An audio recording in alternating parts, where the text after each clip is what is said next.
Hello, everyone. Welcome to another episode of Open Book. I am Billy Price, co-founder of BILLY Footwear. And as always, we have a fantastic guest joining us today. So sharing screen with me today is Jean. She is the executive director of the Spina Bifida Association of Greater New England. She's a loving mom. She's a loving wife.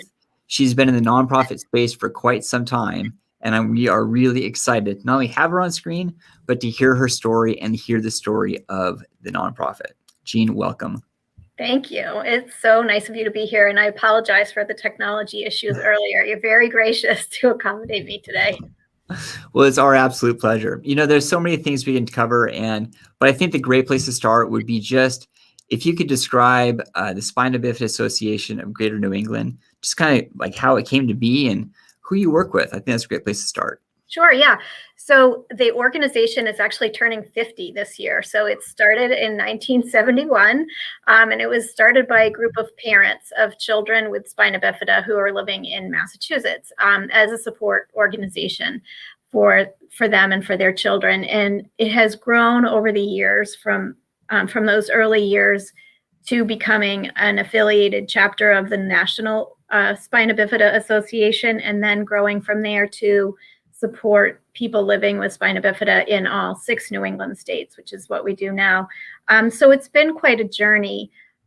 We today offer a lot of programs, social programs, educational programs. We do a lot of advocacy. We're fortunate to have the resources of the National Spina Bifida Association to share with our members. So they have tremendous educational resources. They do great webinars. They do a lot of research that we're the beneficiaries of. So that's a wonderful thing for us to be able to share, because what they do is way out of the scale of a small local organization to accomplish. We also offer direct financial supports to our members, and really, you know, I think most important thing is just connecting them to each other. I think they are each other's best resource. And so that's what we try to do. It's a little harder during COVID, but we have managed to keep the lights on and keep people connected. Yeah, COVID, boy, definitely threw a curveball to a lot of people's lives. And it's so interesting how when we used to all be able to be together and just in the same room and, you know, hugging and all that stuff. And you know, we were really throwing this challenge of having to try to be equally as effective and equally as engaging and still maintain a community feeling, but yet still be separated. So, I mean, hence technology and stuff for these face meetings, but how did that work for you guys?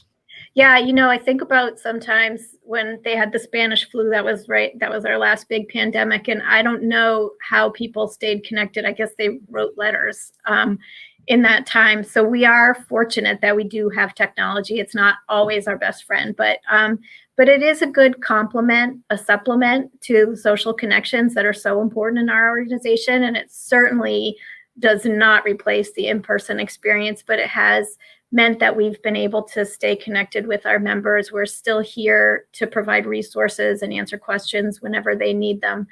And so it's been an asset in that regard. And I have to say, kind of the silver lining is we've been a little bit more creative and come up with some programming that we would never have done if we weren't sort of living in this virtual world. And some of it, this is how we met you.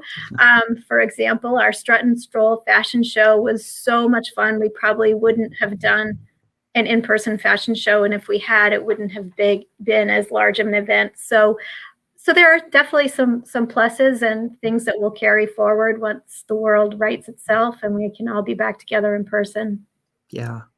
Boy, I'd love to touch more on that fashion show, because what you're able to do, being able to, I mean, you're in New England. However, the people that chimed in on that and participated, they were all over the country and probably outside the country too. Yeah. I mean, I know you had Runway of Dreams. I mean, we're out of Seattle. You had Zappos out of Las Vegas, and you had Is Adaptive out of Canada. Yep, Canada, yeah. So there were lots of people that came to participate. Yeah, it really started as just kind of an offhand comment in a conversation. We had just connected with you and with 1 or 2 other adaptive designers who were kind enough to set up an arrangement with us that gives a discount code to our members. And we were talking about that and kind of joking, oh, we should have a fashion show. And then we started to think a little bit more seriously about it. And I reached out to the executive director for the Spina Bifida Association of Northeastern New York, because she had done an in-person fashion show at her conference a few years prior. So then she and I started talking, and we thought, well, maybe that would be fun to do together. So our models were from all 6 New England states plus New York. And we had brands, as you said, from all over this country, from small brands that had just launched weeks before to big giant brands like Zappos. We had footwear like you guys. We had superhero capes. We had Pumpkin Futz has great bags that go on your wheelchair to help you carry your gear around. And then we had all kinds of clothing. And so, it just kind of kept growing. Every conversation that we had led to another conversation. We just were so amazed by the collaborative and supportive environment that all of you work in. And we didn't expect that. We thought that it would be competitive, and just were incredibly pleasantly surprised at how generous everybody was, not just in terms of donations, but in terms of connecting us to other brands. And so it really got quite a bit bigger than we anticipated, but it was so much fun. And then when the event itself took place, it was just nice. Family from all over the country was able to tune in and see their loved ones all strutting their stuff and, putting their best foot forward. So it was a great experience. And again, probably one that we would never have thought of doing had it not been for COVID, but we will definitely repeat it. Right. Well, I love how you talk about, the element of not necessarily being in competition with each other, like we're working collaboratively. And I really believe it's because we're all, our mission is really rooted in adding value, as goes your nonprofit, right? It's like we're here to try to add value and, try to make a difference in the world. And when you put that in the forefront, it just seems to kind of work out. Let's work together, because together we're better. Together we can do big things. Yeah, absolutely. Well, you guys definitely walk the walk on that. It from all of them, all of the brands. It was like that. It was really, really lovely to see. And I think it speaks to how big a need this is, in our community. Yeah, definitely. And I will say too, the models, it just spanned all age groups, which was so exciting. And I know that it seems like from your history, it's a 50-year-old organization, but when you first started, it seems like it was more tailored towards kids, and then you expanded to all, everybody, right? Yeah, that's exactly right. Originally, it was really focused on supporting families, and then over time grew to supporting individuals, adults who are living with spina bifida. And today, I would say, I would have to do the math in my head, but close to half of the members of our board of directors are adults who have spina bifida. And they are the best experts on what the lived experience is. I think over those 50 years, medical care has improved so much that people are living much longer, which is a wonderful thing and much better. And then the other half of our board are parents of children with spina bifida. So we have kind of the full gamut of perspective. We have some medical providers as well. We have people from each of the New England states. So we hope that everybody's voice is brought to the table, and that helps make our programming more robust for everybody. Yeah. Well, not only the programming, but just looking at in terms of content. Just your website itself, to be able to be a resource, to be able to have somebody get connected to somebody, but also be able to get answers or whatever, at least have a starting point or something. It's such a very robust website. Can you share the name of your website or the address? So our website is and you put it on your screen, SBAGNE.org. So it is a mouthful, and I'm sure if you just Google Spina Bifida Association of Greater New England, you'll find it, and we're linked to the National Spina Bifida Association webpage as well. But yeah, we do try to provide a lot of resources, and much like what we were talking about with all of you different fashion brands, we try to partner with other disability organizations to offer supports, who also can offer supports to our members, because we can't be all things to all people. And so to be able to connect our members to other resources that are out there and available to them that they might not be aware of is something that we try really hard to do. Yeah.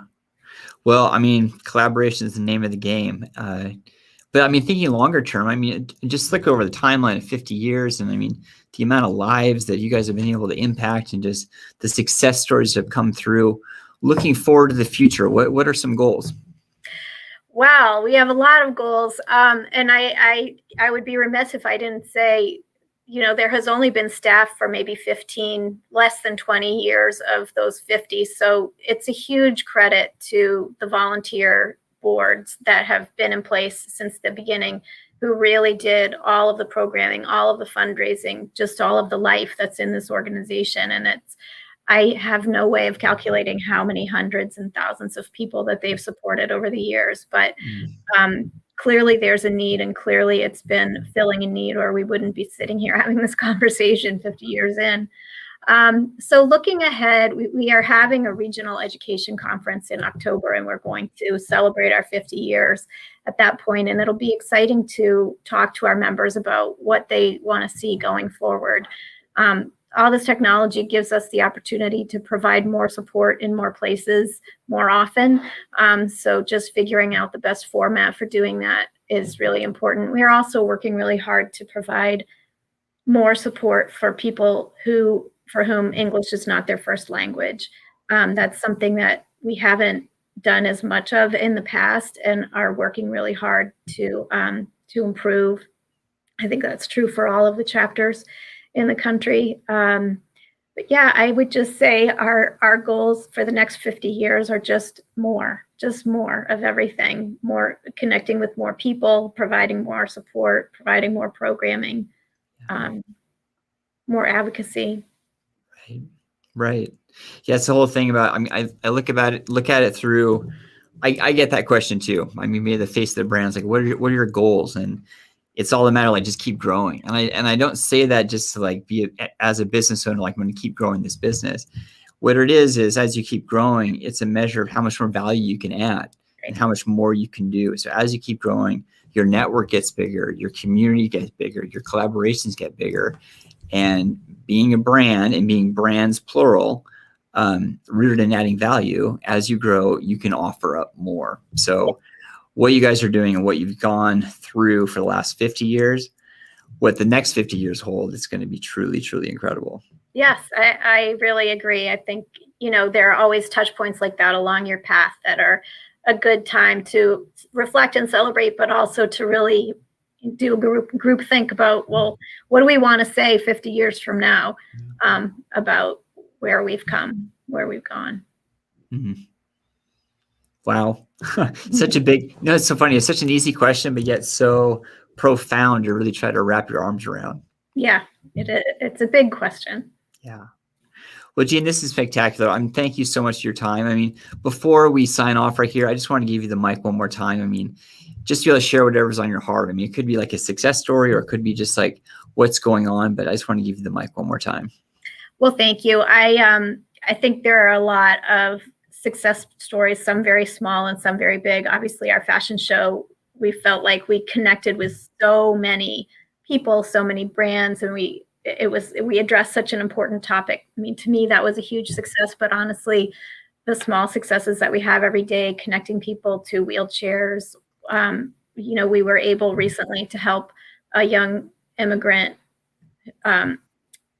get a wheelchair so that he can now go to school, because he wasn't able to get to school before. So there are personal and individual things, and then large things. But I think the strength of this organization is just the passion and commitment that from day one, all of the volunteers on the board of directors have had to supporting this community. And that's been incredible. And we really we know that there are a lot of people living with spina bifida in New England who don't even know that we're here. And so that's probably ultimately our biggest goal, is just to make sure that people know that we're here for whatever they need, and to connect them to each other, and just to help them thrive. Yeah. Well, certainly your website is a spectacular place to start, and also probably connect through social as well. We didn't talk about your social handle. Yes. Yep. So we're on Facebook and Instagram and Twitter, and we are not on TikTok. That's not in my short-term goals, but I don't know, someday. Maybe probably our kids are. But yeah, so we're very active on social media. That's probably the easiest way to find us, but our website is always there. We're actually going to launch a new website in the next couple of weeks, but all the information that you need now is still there, and it'll just look better going forward. Got it. Wow. Wow. Well, keep doing what you're doing. I mean, Yep. what you guys are doing just warms my heart. And thank you again so much for not only joining us today, but just going back a little bit, letting us be a part of that fashion show. It was such a fun conversation, being able to meet the models. The picture that you sent us as a kind of a thank you gift of one of a girl's laying on her back with her shoes up in the air and just playing with, I mean, oh gosh, that just really touched me. That was awesome. He was having a blast. I loved that photo. It just showed so much joy. And again, really, you were part of the initial inspiration for this whole thing. And, we had kids from 2.5 years old to adults that were 50, and you serve all of those people just like we do. So we already signed you up for next year. But we really look forward to doing it again. And we're just so grateful again for your support and generosity. Your shoes are a huge hit in our community. They really are a game changer for people with AFOs particularly, and they're so hard to fit. So thank you for the work that you're doing, because it makes a huge difference to us. Well, thank you so much for that. And I mean, I'm sure you can agree with this as well. It's not just me, it's a big team effort. So, we may be the face of it, but there are just countless people behind the scenes working hard to be able to connect all the dots. Yes, absolutely. Yeah. Well, Jean, thank you again for your time. This was amazing. Loved the conversation. It's always nice to talk to you, Billy. Thank you so much for having me. And again, thank you for your patience with my technology. Well, everyone else that was listening in today, this was another episode of Open Book. Thank you for joining us. We will have another one next week. So until then, take care.